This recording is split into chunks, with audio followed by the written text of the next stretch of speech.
Hi, this is Shira Rubinoff. I'm here with Insights in Tech. I'm here with Robert Herjavec. Robert, thank you for joining us today.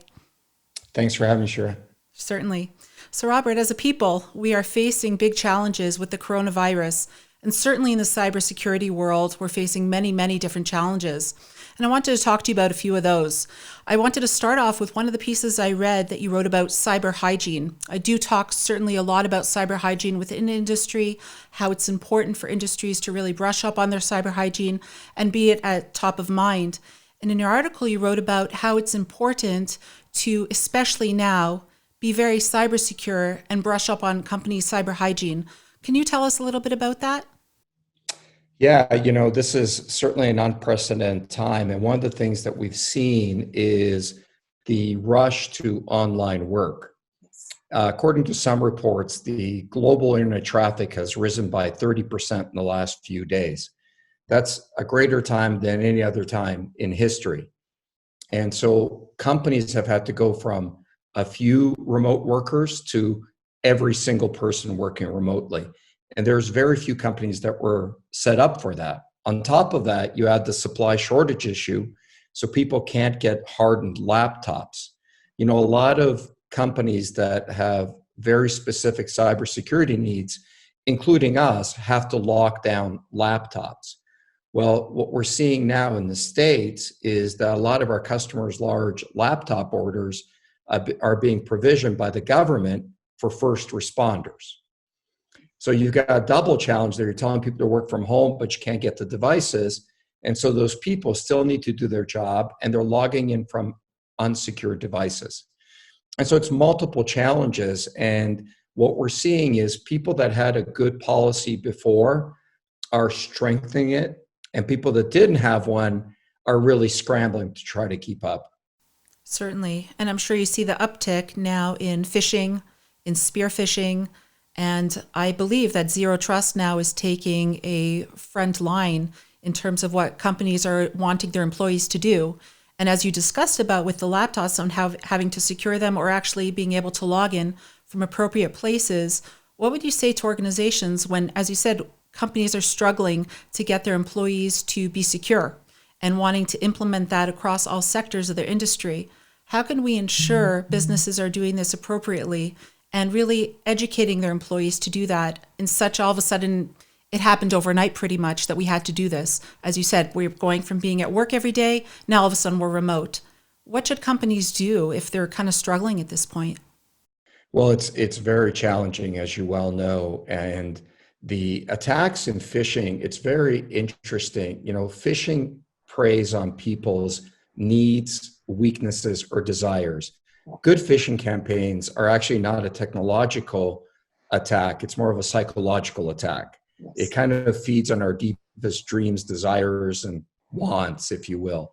I was doing an interview with a big online TV station, and they were telling me, the reporter was telling me offline that his grandfather was so lonely that he was getting phishing emails from Apple, and the reporter had told him, these are probably phishing emails, but he still wanted to click on them.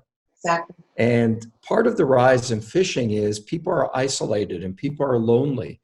And they're looking for different points of information, especially with COVID and all the different areas. People just want to open up things. So I think phishing is very challenging today.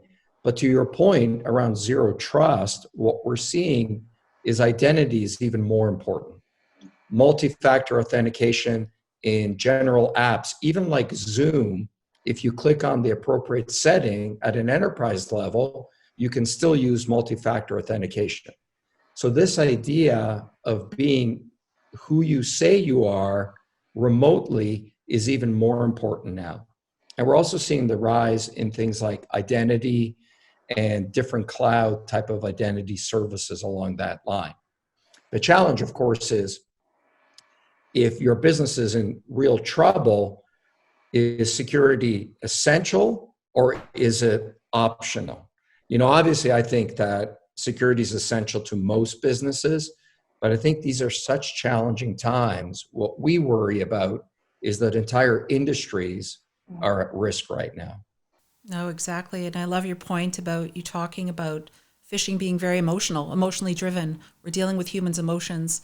And as you said, that idea about people wanting to be more social or they're hungry for information, so they're grabbing at anything they can. And certainly that's something I've seen you discuss many times, and I see that in the industry, that we really want people to almost take that stop and pause before doing things to make sure they're actually going to a secure link or going to the source itself. And maybe we'll just pivot for a moment, more in the investment side, as being everyone's favorite shark. Would love to hear your thoughts about even the startup world. Where do you think that's headed right now? I think a lot of companies are worried. Can we continue growing? Can we continue building? Is there investment opportunities for us out there, whether it being in the cybersecurity space or in the industry as a whole? What would you say to that? I think times like this amplify the good and the bad. And so there's always opportunity. There are sectors that are really doing well. You know, sectors that I wouldn't have even thought of. We just landed a new customer in the trucking and logistics area. And if you think about it logically, of course, with the physical supply chain, we all need trucks. But I wouldn't have thought of that. So I think there will be, from a cybersecurity perspective, lots of opportunity for remote access, security, managed services. The reality today, what people are realizing is anytime your security is dependent on your own employees, it's a element of risk. And there needs to be a business continuity plan around that. Because if your employees can't physically get together or can't even work, but you still need to be secure, how do you do that? And so we think that there's going to be a continued growth in managed security, managed cyber, staff augmentation, things along that line. In terms of a startup environment right now, very tricky. It's in some ways it's a great time to start a business, because the reality is what I love about starting a business in challenging times is all the niceties go out the window. Yes. You know, when things are good and you call a customer and you take them out for lunch, and if people like you, they kind of waste your time. You know, they're like, oh, we'll think about it, we'll get back to you. So you're working on 5 things, you don't know which one's going to work. In times like this, nobody has time to waste. So if customers don't like it, they're going to be very open and honest and transparent with you. And that's one of the advantages. But I think funding will be hard, but it's a great time to start. It's a great time to plan, because we're going to come out of this. And just like the people that went into this prepared, those people that are prepared for the outcome are going to accelerate out of it faster. Well, that's very important points. Thank you for that. And to leave our audience, what would you say are the top maybe 3 points we could think about when it comes to security, whether it being for our own personal security, as a people at home, thinking of our families, but also in dealing with our work environment, even segregating that from home life? What would be some pointers that you could share with our audience that you feel can be helpful for us to do? Well, I think the first one is really around phishing. The rules for phishing haven't gone away. 85 to 90% of all malware today comes in through a phishing email. So just because you're at home doesn't mean your company isn't at risk. And so my first piece of advice is home is still the office. Second piece of advice for those people that do have multi-factor authentication or do have a hardened device of some kind, you're typically sharing that device. So you have it in your office or the kitchen. Make sure you log out before somebody else in your family hops on. So you may not be clicking on a phishing email, but you've logged into a secure session, and now you're one of your kids or your significant other logs on. You could still be at risk. And I think my third point is just be very careful at an enterprise level that you're using encryption, you're using multi-factor authentication wherever you can.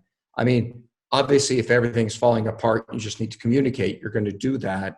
But I think now that we're into this new normalcy and we're using a lot of these newer apps like Zoom, I know it's not new, but for many corporations it is, make sure you click on the most secure connections available. Yeah, no, very, very important things. And I like the fact that you mentioned that you can authenticate yourself through Zoom. I don't think many people have realized that. And that's been the number one pretty much vector that everybody's using within their organizations today. Well, Robert, thank you so much for your time and your insight with our audience. And always a pleasure speaking with you, and look forward to speaking to you again soon. Yeah, thank you for having me. Thank you.